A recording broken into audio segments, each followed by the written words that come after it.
What's up, Mr. Jackrabbit? If you guys can see that or not. I think the jackrabbits are in that season. They're all over the place.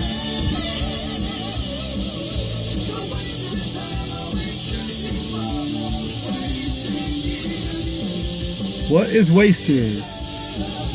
Good indeed. Right? Hey, good afternoon, YouTube. What is going on? You see those jackrabbits out there? They're running all over the place. I think they're in season. Getting busy.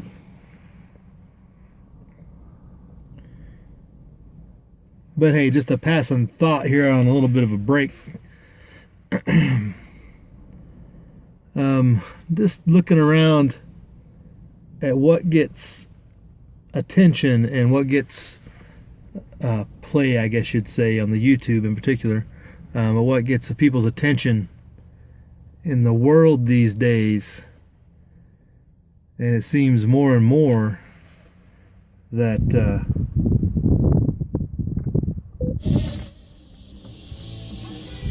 that what gets the play is entertainment value.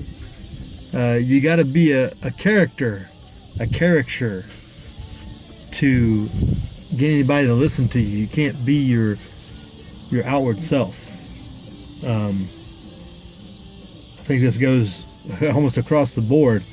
But is YouTube a small dichotomy? Is YouTube a cross section of that and reflected in what goes on in the broader society?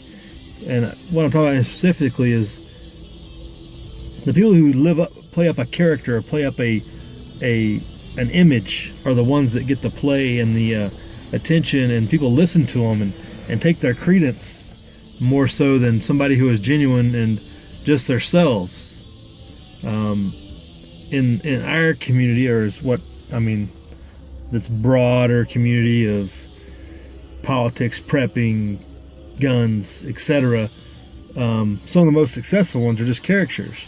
I mean, look at Alex Jones. He's a caricature. I don't think anybody thinks he's like that 24/7. There's very few that are, consistent in their portrayal of of what they believe and who they are, what they talk about, or what they put out there to the public, etc. With few exceptions, and some of the exceptions, I think, from what I see, in my opinion, how many subscribers do they have? This is not a derision or anything on anybody. This is just putting it out there of how what happens here on YouTube reflects the broader society. But like High Impact Flicks seems to be a real genuine guy. He's passionate about what he talks about. What's he got? I think he's at 200-some thousand subscribers. In the YouTube world, what is that? Really? Nothing fancy. Genuine guy. Straightforward. Get him, Jackrabbit.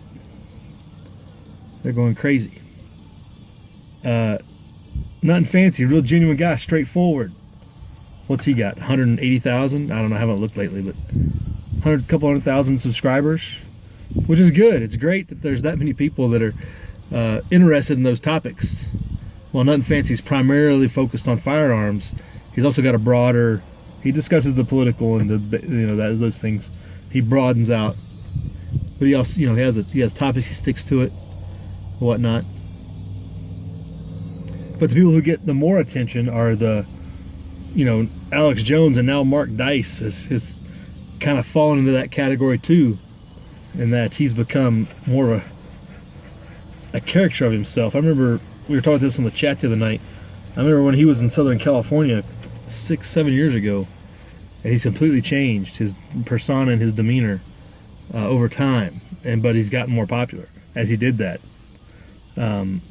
which is interesting. But the genuine people, the people that talk about, to the heart things, and their what is to them and what in their being is what they want to put out there, they don't get the same play as you got PewDiePie, who's just an entertainer, hundreds of millions of subscribers. I don't know. It's in the millions. It's the most on YouTube. But these people are just pure entertainers. You know, there's not a lot of substance there. But yet when they go to speak about political things, everybody takes it all legit. Everybody takes it all seriously. Like, this person's just an entertainer. They're really a nobody who just happened to, in a lot of respects, get lucky in how they got out there. I mean, yeah, they put the time in, I guess you'd say, to be on the entertainment side, but for what it actually means, it's nothing. But that's who gets the play. That's who gets the attention. That's why when they, you know, you see this on the YouTube side and they screw up, it becomes all this news, just like in the real, you know, rest of the world, the more broader world. The entertainers are the ones that get all the attention when they step across any perceived line or whatever. You would think at some point there's some, in our little fragment of society here in this section of YouTube,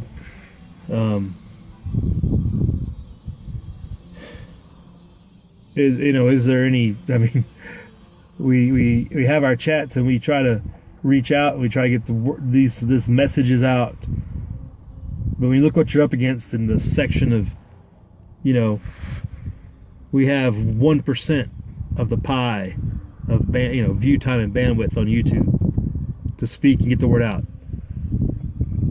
Let's say we have a 10% effect. Let's say we have 10% effect every year. So 1.1% growth. But the broader pie is probably getting bigger as it goes. What's really our effect? It's kind of distressing, I guess, at a certain point.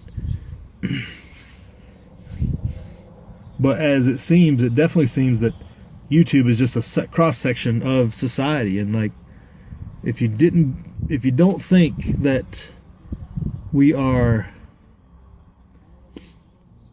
going downhill fast, I challenge you to watch some really good investigative videos put out by people like Alicia Clegg. Interestingly, the women seem to have more in-depth topics than most of the guys. Guys get off. It's kind of like the opposite. It's like usually women, the emotional side, or the emotional people, but in a lot of guy rant videos on YouTube, they're the emotional ones. But you got these women that are doing really in-depth investigative journalism type stuff on the YouTube. Really gracefully does some good stuff.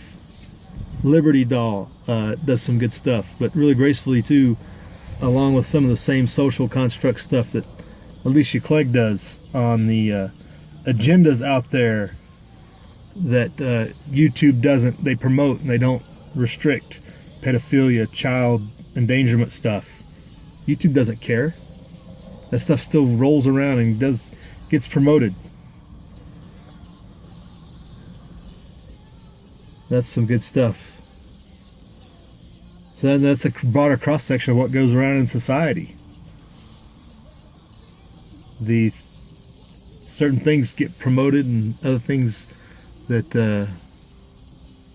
are more true to the heart die on the vine. Society lets them eat them up.